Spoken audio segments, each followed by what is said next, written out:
Om Namo Bhagavate Vasudevaya. Om Namo Bhagavate Vasudevaya. Om Namo Bhagavate Vasudevaya.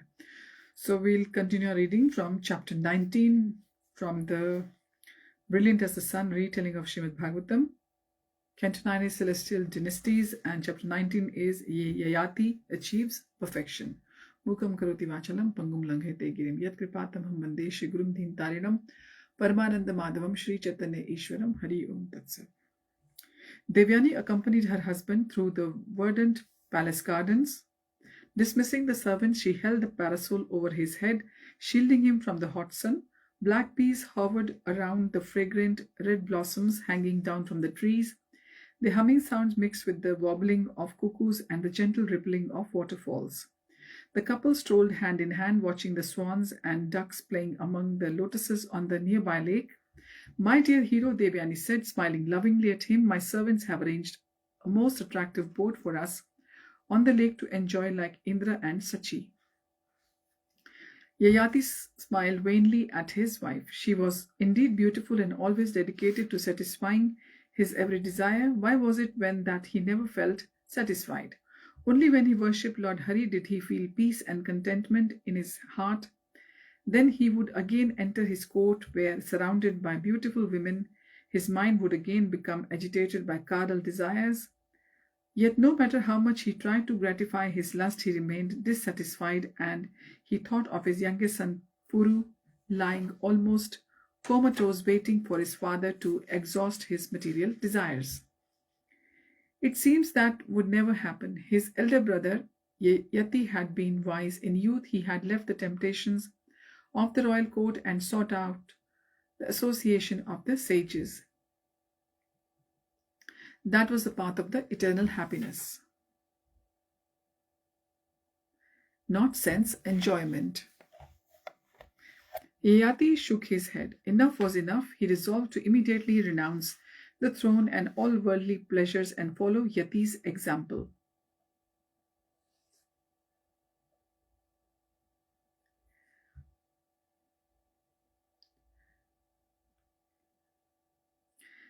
How, though, could he explain his change of heart to Devyani? Maybe through an entertaining story. "My dear husband," Devyani's melodic voice interrupted his thoughts. "Are you unwell?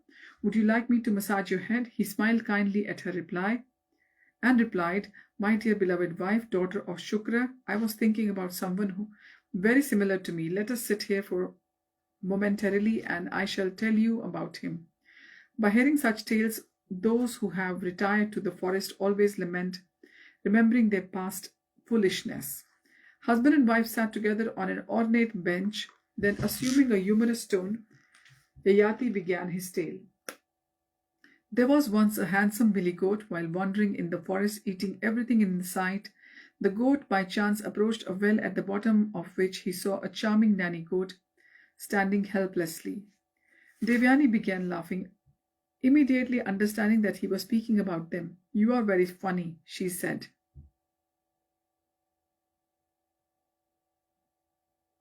"My dear queen, please do not interrupt my story," the king said, frowning in mock annoyance. He continued, "After planning how to get the nanny goat out of the well, the lusty billy goat dug up the earth on the well's edge with the point of his horns so that she could escape. When the nanny goat, who had attractive hips, got out of the well and saw the handsome billy goat, she desired to accept him as her husband.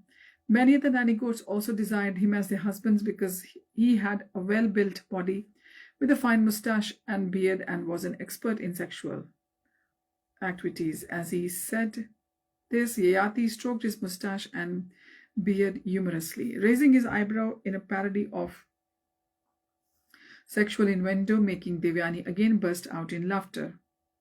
Yayati, keeping a straight face, continued his story. "Just as a person haunted by ghosts exhibits madness, the best of the billy goats, attracted by the many nanny goats, engaged in erotic activities and naturally forgot his real business of self-realization.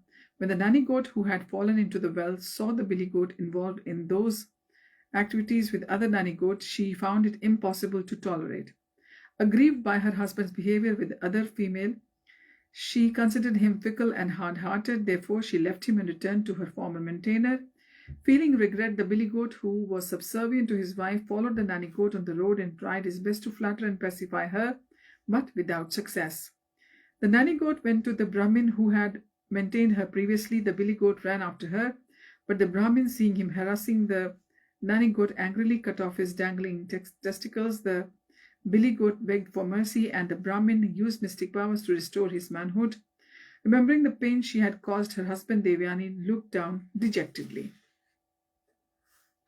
Raising her chin with his hand, Yayati continued, "My dear wife, when the billy goat had his testicles restored, he again enjoyed with the nanny goat he had saved from the well, but although he continued to enjoy for many years, even now he has not been satisfied." Yayati looked into his wife's eyes. "Dear lady with beautiful eyebrows, I am exactly like that billy goat, for I am so poor in intelligence that I am captivated by your charms and have forgotten life's aim of self-realization." Devyani knitted her eyebrows. "You have everything. How is it you are not satisfied?" Yayati sighed and looked away. "A lusty person is never satisfied, even if he has an abundance of everything desirable in this world." Devyani took his hand and pressed it to her bosom. "My friends and I will find ways to satisfy you. Please tell me what you desire. With your immense wealth, there is nothing you cannot attain."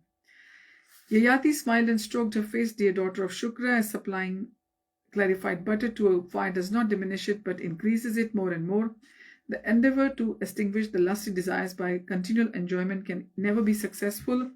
One must voluntarily restrain himself from the sensual pleasure."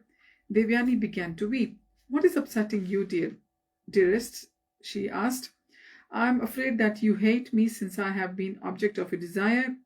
Yayati laughed. "If I want true happiness, how can I hate anyone? You see, dearest, only a person who hates no one, even his enemies, can experience true happiness." Devyani wiped away her tears, "But surely detachment will come naturally with old age."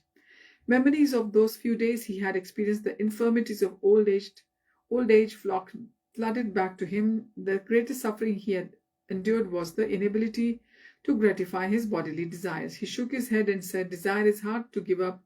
Even for those crippled by old age, harboring lusty desires inevitably results in misery. The only solution is to redirect our desire to doing good for others."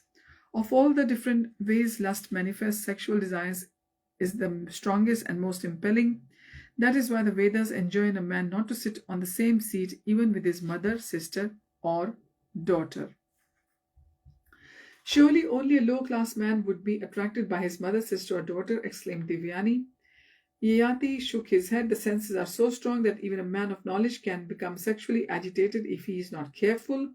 He chuckled, thinking of his own foolishness. "I am the typical example of a lusty man. I have spent 1,000 years enjoying sense gratification, yet my desires for such pleasures increases daily." Yayati stood up. "Therefore, I am done with trying to satisfy such desires. I only want to meditate upon Krishna. This will free me from false bodily identification and dualities of material happiness and distress."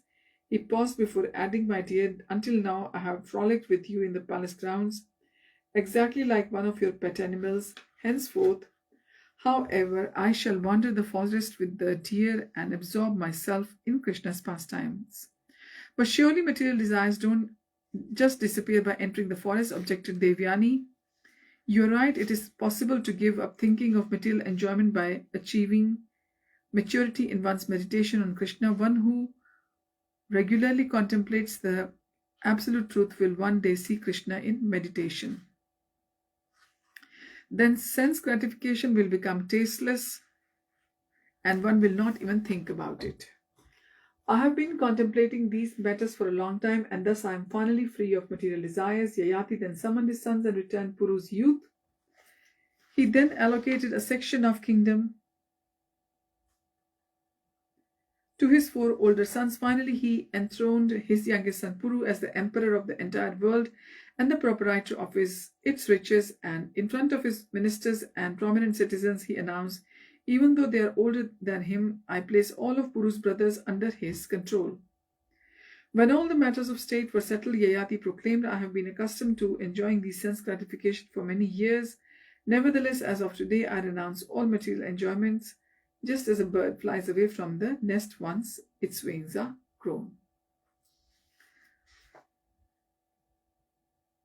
Parikshit was amazed how, after a long life of unstinting sensual enjoyment, Emperor Yayati had so easily renounced all such pleasures. Shukdev replied, although engaged in sense gratification, Yayati was also vigilant to always hear about, glorify, remember, and worship the Lord, and thus became free of material contamination. When he finally transcended the influence of the three modes of nature, he could fix his mind on Krishna and release his original position as the Lord's eternal associate. What happened to Devyani? When she heard Yayati's humorous story about the billy goat and nanny goat, she realized he wanted to give up the misconception that material enjoyment equates to happiness. She concluded that our material relationship with our family members are no different from the relationship tourists strike up while staying at the same hotel. They are creations of the Lord's illusory energy and are ephemeral as a dream. Thus, she focused on trying to understand Krishna in truth, and in this way she gradually gave up her false identification with both the body and the mind. How did she fix her mind on Krishna? She constantly deliberated on the prayer she learned from her great husband. O Lord Vasudev, O Supreme Person, you are the creator of the entire cosmic manifestation. As the super soul, you reside in everyone's heart as one smaller than the smallest, and you pervade the entire universe as one greater than the greatest. Since you exist everywhere and are fully opulent, you appear to neither speak nor do anything. O Lord, I offer you my respectful obeisances. So, this was chapter 90. Yayati achieves perfection. Next time we'll continue from Chapter 20, Dushmanta and Shakuntala. Thank you for joining. Ariam Tat Sat, Hare Krishna, Pashan Kusha Ekadashi Ki Jai.